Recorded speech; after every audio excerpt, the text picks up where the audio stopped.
A pesquisa científica avança e novos estudos abordam uma alimentação mais saudável a partir de plantas muito comuns, mas que não são muito conhecidas. Curioso, né? Elas são as punks. Você conhece? Se não, veja na reportagem.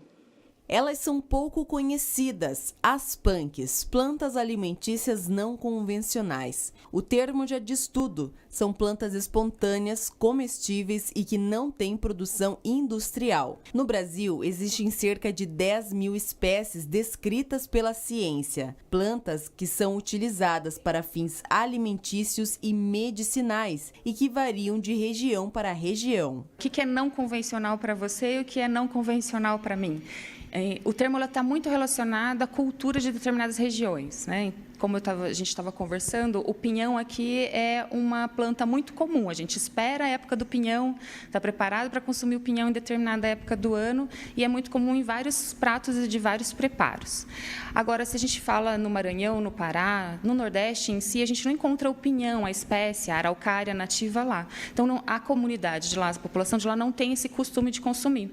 Porém, lá eles têm outras espécies vegetais que não ocorrem aqui, como, por exemplo, o jambu, o próprio açaí, que veio para cá depois de muitos anos, mas lá é consumido de uma maneira completamente diferente, né? As punk, elas trazem muito isso também, essas lembranças do passado, que você às vezes consome uma determinada espécie, depois você parou de comer alguma coisa, ou quando você era criança, ia lá no jardim, catava um trevinho, aquela azedinha, e comia, né? Isso também acaba sendo, essa espécie também acaba sendo uma punk.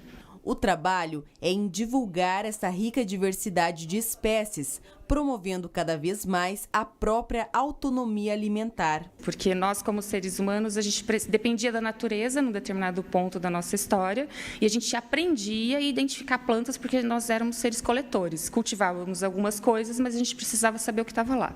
Não existia uma farmácia, né? Então eu tinha que saber o que tinha na natureza para tirar meu alimento, tirar meu remédio e saber o que não podia comer também, e por observação e várias questões. Conforme a gente foi avançando na história da humanidade, veio a industrialização, o mercado. Então, hoje, a gente deixou de conhecer plantas em determinado momento.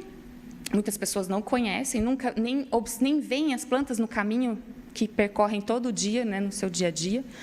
E aí, a gente ficou muito restrito ao mundo que tem disponibilizado no mercado, numa feira. A pesquisa na universidade se expande também para a produção da farinha do broto de bambu, beneficiando cada vez mais essas plantas que estão ao nosso redor e que têm alto valor nutricional para a alimentação. A planta não convencional não significa que ela não está aí e que não tem um grande valor. Pelo contrário, o bambu, por exemplo, é uma grande saída e uma segurança alimentar para a população, porque é um material disponível que pode produzir muito amido, inclusive com plantas de 2 anos já de crescimento. Então, esse amido é um amido diferenciado, é uma fibra diferenciada, é um alimento que traz saúde. Agora, essas coisas precisam ser pesquisadas, desenvolvidas, mas eu posso fazer um pão, posso fazer um cookie, uma cerveja usando a farinha de um broto de bambu, mas eu posso usar um colmo grande. Então, isso daqui é não convencional para a gente, aqui da região sul, por exemplo, porque a gente não conhece muito o bambu, mas um pessoal de cultura oriental, chinês, japonês, no caso do bambu, baixo teor de gordura, isso é bem importante. O outro é alto teor de fibra e um amido diferenciado que, quando eu faço um pão, como esse que a gente fez aqui, quando eu faço um pão de bambu, se eu comer um pouquinho desse pão, sacia mais do que se eu comer um pão com farinha branca.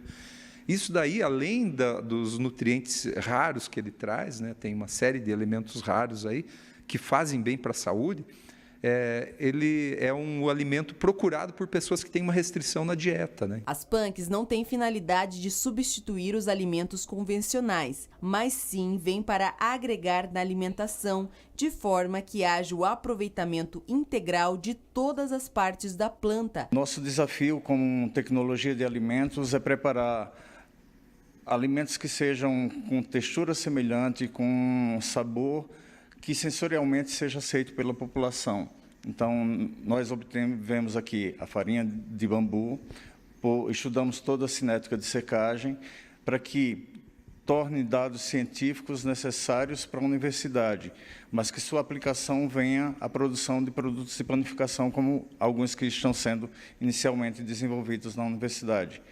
E o desafio nosso é exatamente quantidade que seja necessária para que obtenhamos um produto com qualidade sensorial e nutricional. O que mais chama a atenção é a propriedade medicinal que essas plantas apresentam. A exemplo do caramuela, que é muito comum na região, mas também que tem sua utilização menor do que a necessária, durante o projeto de pesquisa de uma das alunas de mestrado, nós descobrimos no caramuela um potencial muito acima do esperado para a cura de câncer, em específico de leucemia.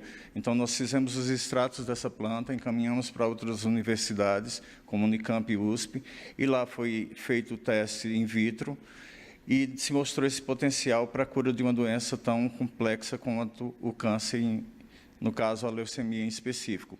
São necessários testes dar sequência a esse projeto para que a gente confirme a utilização disso no futuro como um medicamento.